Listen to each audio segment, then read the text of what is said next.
The Stairway to Seven. The seventh pile of stuff, that is. Did you really think it was the Empress of Tomorrow and not the anti-influencer? Well, I knew I might fool some people, but yeah, hey, I just saw it laying around, and you know why I found it laying around? Because I was searching through another pile of stuff, and here we are for the 7th edition of JW's Pile of Stuff, and what a pile we have. We'll start it out going way back to the 80s, 1983 to be exact, with the Magnificent Muraco in May of 1983, wearing that great red strapped Intercontinental belt on Sports Review Wrestling, one of the many Western mags, the After mags. In the last long form video, we went over how you can call them whatever you want because really both titles work. But there he is in all his glory, of course, signed. You know, Don Muraco doesn't really, he claims he's never going to leave Hawaii anymore. He just can't take the travel. Completely understandable. You know, you never say never with wrestlers. They can be lured out of retirement, even for signings, but he does do mail-in signings through several reputable companies. So if you see one advertised, there's a good chance that you know that it's worth your while. Certainly, you could. I'm not going to give anybody free publicity that does them, but if you want to reach out to me, you certainly can to see if I would lend my give them the nod, so to speak. That's actually how I got this done, even though I've met Muraco, I don't know, three or four times maybe, before he stopped doing the signings. But this was one I did because I didn't have this magazine when he was doing signings. And I have a Fuji Vice photo op, which I think will show in a video pretty soon. I have an idea for a future vlog, so I do have the Fuji Vice photo op. Yeah, how many people can say that? But anyway, we're not bragging about photo ops. We're talking about good old memorabilia. And you may want to look there for you pervs, I mean for you apartment wrestling fans, because we know what a sport that was.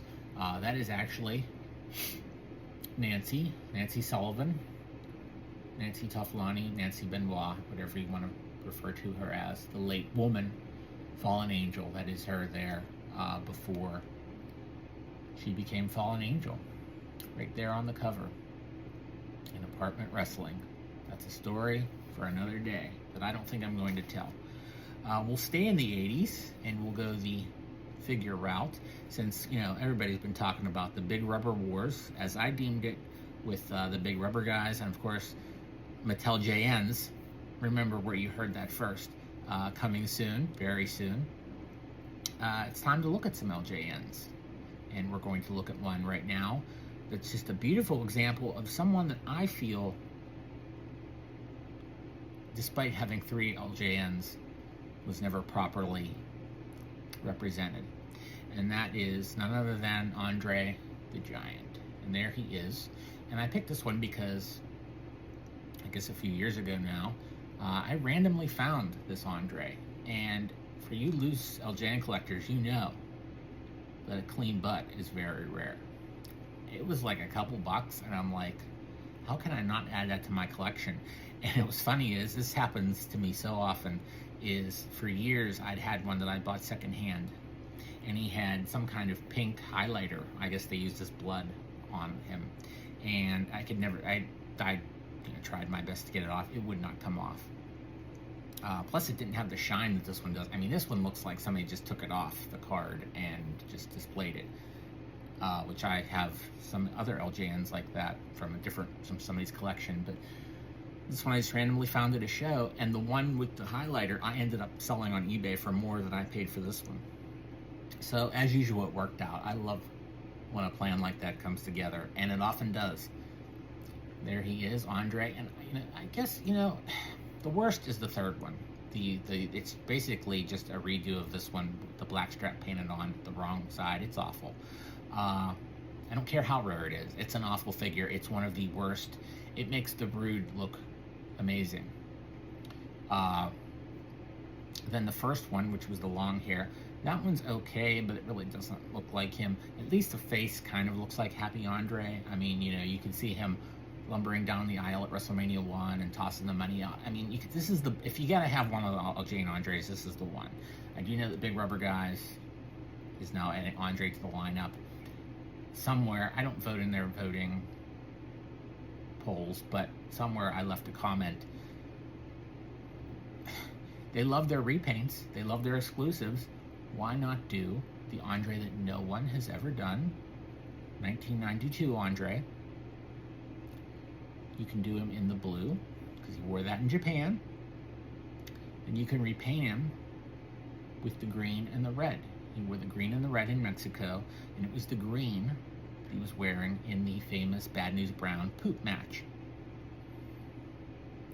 Why not do one mold, repaint off? I'll buy all three. And I know I wouldn't be the only one, because let's face it, there is a lot of Big Rubber Guy simps out there. Just how it is.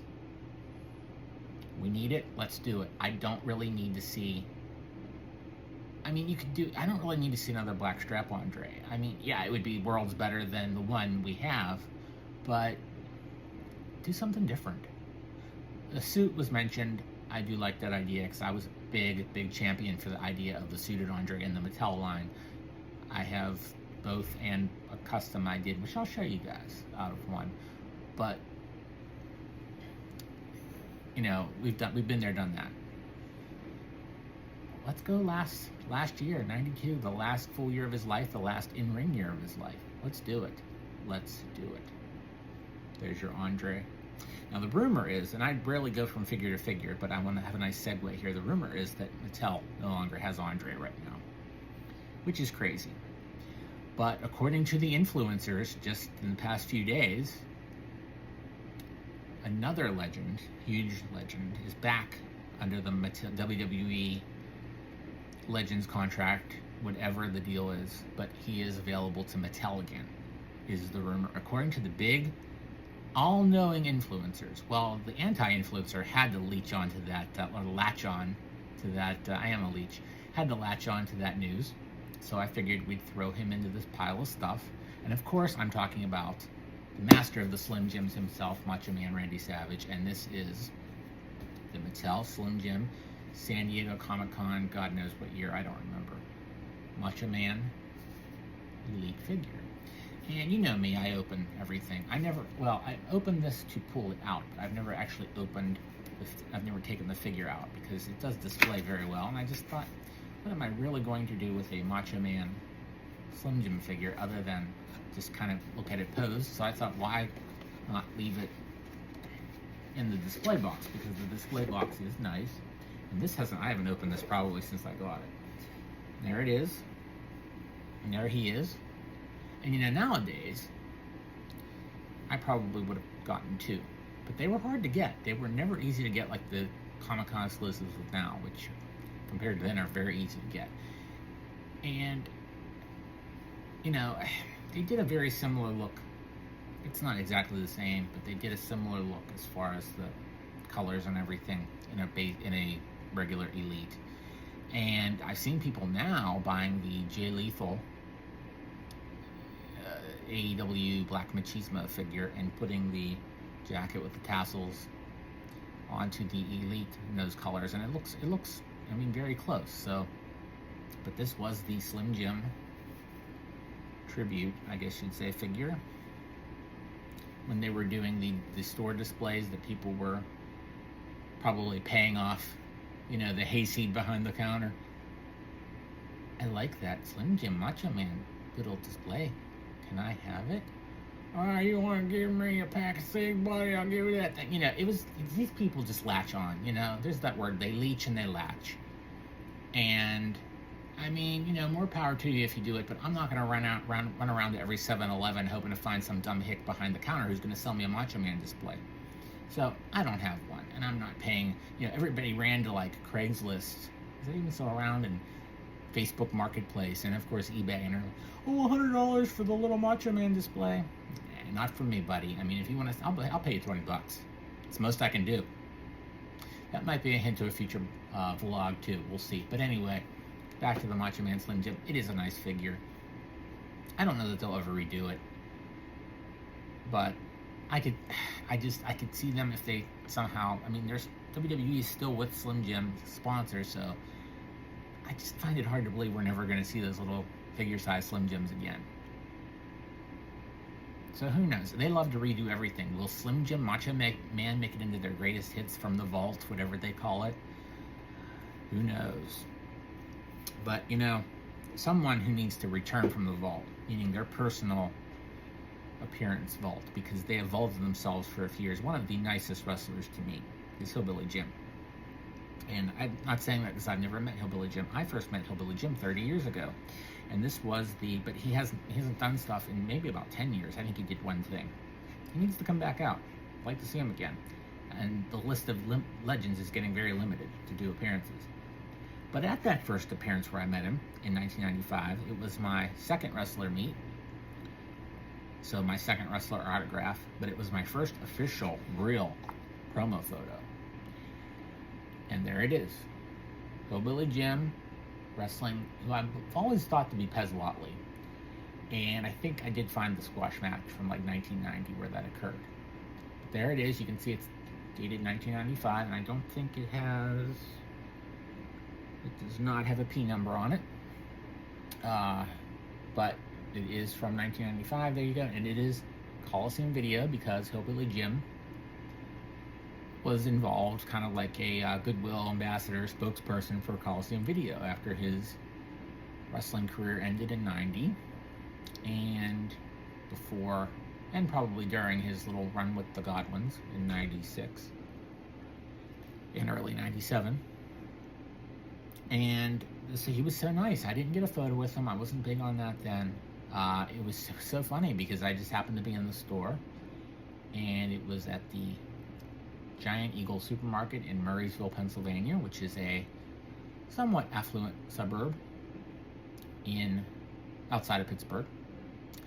And I just happened to be in the store, and there was a sign in the Eagle Video department, and I know you Pittsburgh kids will have fond memories of Eagle Video, and that's not my only Eagle Video wrestling story. But there was a sign that Hillbilly Jim was going to be making an appearance. Just happened to be there, and I can still remember waiting there. There wasn't that many people there to wait. After all, it was 1995. It was WWF. Wrestling wasn't cool then. It isn't now either. But there he was. I remember him. He was in I've seen pictures of him in similar, like the workout shirt with the low collar, and the hair, and I remember him just like doing that like hillbilly walk towards the Eagle Video, and everybody's like, there he is, and he was huge. He is a huge man, and so nice. And I think he actually maybe somebody I remember, because I was like one of the first ones there, and I remember going back like the next week, and I guess they had provided a film camera, and this was, I don't know if it was after I left or if I just didn't care. I really don't remember, but they had photos of him up with people, and I guess if you were in the photo, you could grab it. I guess they were kind of just got them developed and just had them like out. And I remember at one point it looked like he was like singing on the guitar. So I don't know if he ended up bringing guitar or what, but that's the Hillbilly Jim story.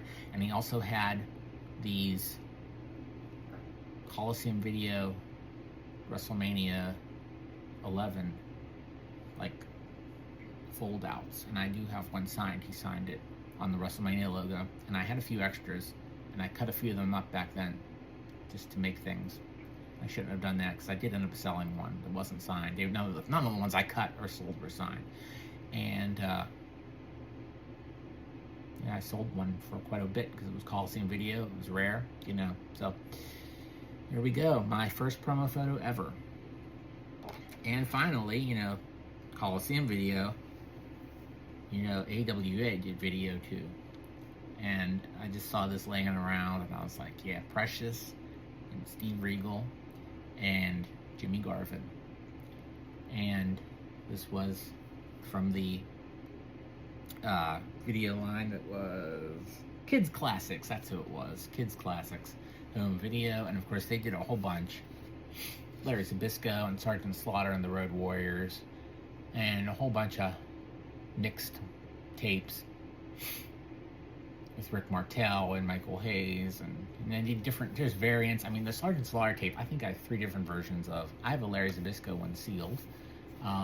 I don't have them all, but, and you know, they had, some of them didn't even have like a top. They just like slid on out, and there it is.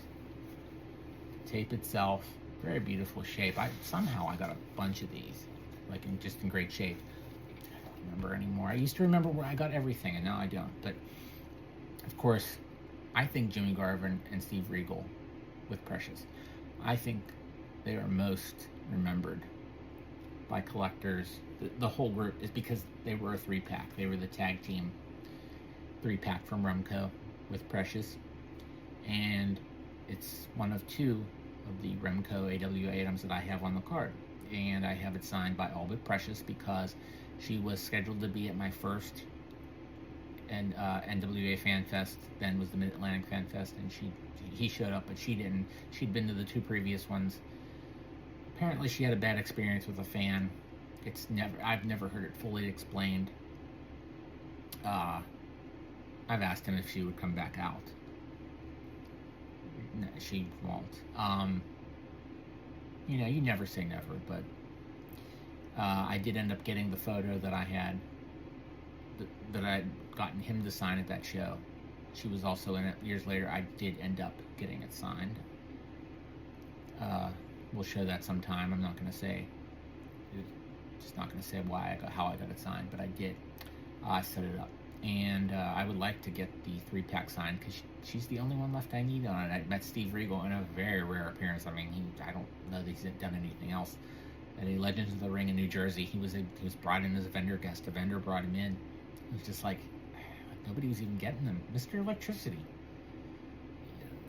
Those are the ones I clamor to. I mean, you know, I get it. You know, Brett has a line a mile long because people love Brett. And because he was a star in the, you know, in like the era that didn't draw, whatever. I liked him in the tag team in the Hart Foundation. But anyway, that's not the point. The point is, I mean, while everybody else is in the Brett line, I'm waiting for Steve Regal. I'm waiting for Colonel De Beers. You know, I'm waiting for, you know, Cora Combs. The people I saw once and never saw again. I'll probably never see Steve Regal again. Never know.